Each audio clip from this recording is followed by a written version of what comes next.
ಗೀತಾ ಮಹಾತ್ಮೆ. ಪಶ್ಯೇತಾಂ ಪಾಂಡುಪುತ್ರಾಣಾಂ ಆಚಾರ್ಯ ಮಹತೀಂ ಚ ಮೋಂ ವ್ಯೂಢಾಂ ದ್ರುಪದ ಪುತ್ರೇಣ ತವ ಶಿಷ್ಯೇಣ ಧೀಮತ.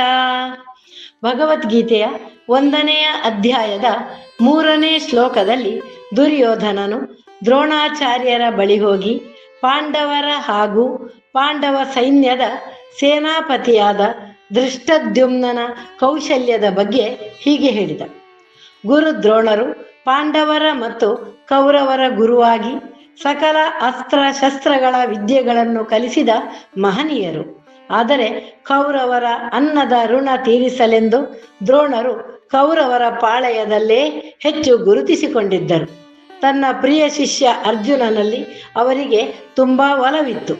ದೃಷ್ಟದ್ಯುಮ್ನನ ಹುಟ್ಟೇ ತನ್ನನ್ನು ಸಾಯಿಸಲೆಂದು ತಿಳಿದ ದ್ರೋಣರಲ್ಲಿ ದುರ್ಯೋಧನನು ನಿಮ್ಮ ಶಿಷ್ಯ ಹಾಗೂ ದ್ರುಪದನ ಮಗನಾದ ದೃಷ್ಟದ್ಯುಮ್ನನ ಕೌಶಲ್ಯ ಚತುರತೆಯಿಂದ ಪಾಂಡುಪುತ್ರರ ಸೇನಾ ವ್ಯೂಹವು ಹೇಗೆ ಸಜ್ಜುಗೊಂಡಿದೆ ಎಂಬುದನ್ನು ನೋಡಿ ಎಂದು ಹೇಳುತ್ತಾನೆ. ದುರ್ಯೋಧನನ ಈ ಮಾತಲ್ಲಿ ಉತ್ಪ್ರೇಕ್ಷೆ ಹೊಗಳಿಕೆ ಕಂಡುಬಂದರೂ ದ್ರೋಣರನ್ನು ಕೆರಳಿಸಿ ಅವರ ಹಳೇ ವೈಷಮ್ಯವನ್ನು ನೆನಪಿಸಿ ಯುದ್ಧಕ್ಕೆ ಪ್ರೇರೇಪಿಸುವ ಉದ್ದೇಶವೇ ಹೊಂದಿತ್ತು. ಹಾಗೆಯೇ ವ್ಯಂಗ್ಯದ ಮೂಲಕ ಪ್ರಶಂಸೆಯ ಮಾತುಗಳನ್ನಾಡಿ ಅವರನ್ನು ಪರೋಕ್ಷವಾಗಿ ಯುದ್ಧಕ್ಕೆ ಪ್ರೇರೇಪಿಸಲು ಕಾರಣನಾಗುತ್ತಾನೆ. ಈ ಪ್ರಕಾರವಾಗಿ ಮಾತಿನ ಅಸ್ತ್ರವನ್ನು ಶಸ್ತ್ರವನ್ನಾಗಿ ಬಳಸಿ ಪರೋಕ್ಷವಾಗಿ ಅವರನ್ನು ಕೆರಳುವಂತೆ ಮಾಡುವ ತಂತ್ರ ಹೂಡಿದ್ದ ದುರ್ಯೋಧನ. ಮಾತು ಎನ್ನುವುದು ಖಡ್ಗಕ್ಕಿಂತ ಹರಿತವಾಗಿದ್ದು ಒಬ್ಬರನ್ನು ಮೆಚ್ಚಿಸಲೂಬಹುದು, ಹಾಗೆಯೇ ಚುಚ್ಚಿ ಸಾಯಿಸಲೂಬಹುದು. ಅವರವರ ಅಂತರಾಳದಲ್ಲಿ ಯಾವ ಭಾವನೆ ಇರುವುದೋ ಅದೇ ಮಾತಾಗಿ ಹೊರಬರುತ್ತದೆ.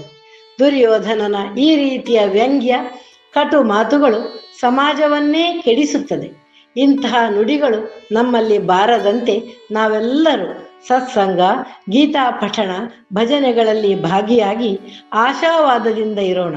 ಹಾಗೆ ಭಗವದ್ಗೀತೆಯು ಮನೆ ಮಾತಾಗಿ ಎಲ್ಲೆಡೆ ಪಸರಿಸಲಿ. ಹರಿ ಓಂ.